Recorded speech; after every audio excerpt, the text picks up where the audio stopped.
Waalaikumsalam warahmatullahi wabarakatuh. Penyoal yang menggunakan nama Reza berkaitan dengan soalan saudara. Saya ingin minta pendapat Ustaz, bolehkah kita ingin khatam Al-Quran dimulai dengan surah-surah yang pendek dahulu, diikuti surah yang panjang, atau perlu ikut susunan surah di dalam Al-Quran? Terima kasih. Baik, jawapan untuk soalan ini, pertama sekali, susunan ataupun tertiban surah di dalam Al-Quran adalah tertiban yang berdasarkan bacaan yang terakhir yang dibaca oleh Jibril kepada Nabi Muhammad sallallahu alaihi wasallam. Kerana itu tertiban itu adalah berdasarkan tauqifi ataupun tertiban itu berdasarkan wahyu daripada Jibril kepada Nabi Muhammad sallallahu alaihi wasallam. Namun kita tidak menafikan, para ulama mengatakan kalau kita membaca Al-Quran mengikut susunan tertiban seperti yang ada di dalam mushaf adalah cara bacaan yang paling afdal, cara bacaan yang paling baik yang boleh dilakukan. Dan para ulama juga tidak membolehkan kalau kita baca surah Al-Quran tidak mengikut tertiban tersebut. Boleh juga, cumanya wallahu taala alam, para ulama melarang.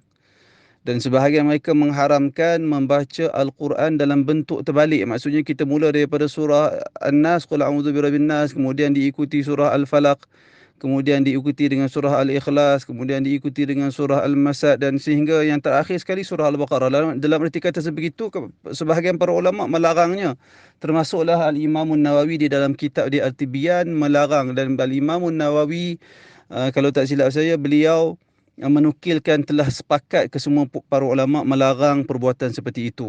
Saya ulang lagi sekali, membaca Al-Quran menurut tertiban surah bermula daripada Al-Fatihah, kemudian Al-Baqarah, kemudian Ali Imran, kemudian An-Nisa, kemudian Al-Maidah, sehinggalah diakhiri dengan surah An-Nas. Itulah cara bacaan Al-Quran yang paling afdal sekali.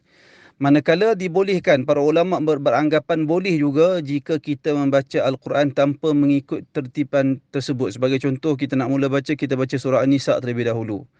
Kemudian kita baca pula surah Ali Imran. Kemudian kita pergi pula surah Al-Mulk sebagai contoh. Kemudian kita baca pula surah Ar-Rahman. Demikian tak mengapa, tak menjadi masalah. Yang dilarang ialah membaca Al-Quran berdasarkan susunan terbalik. Al-Quran itu yang ditegah oleh para ulama. Jadi kalau saya harap saya menjawab soalan daripada Encik Reza. Wallahu a'lam.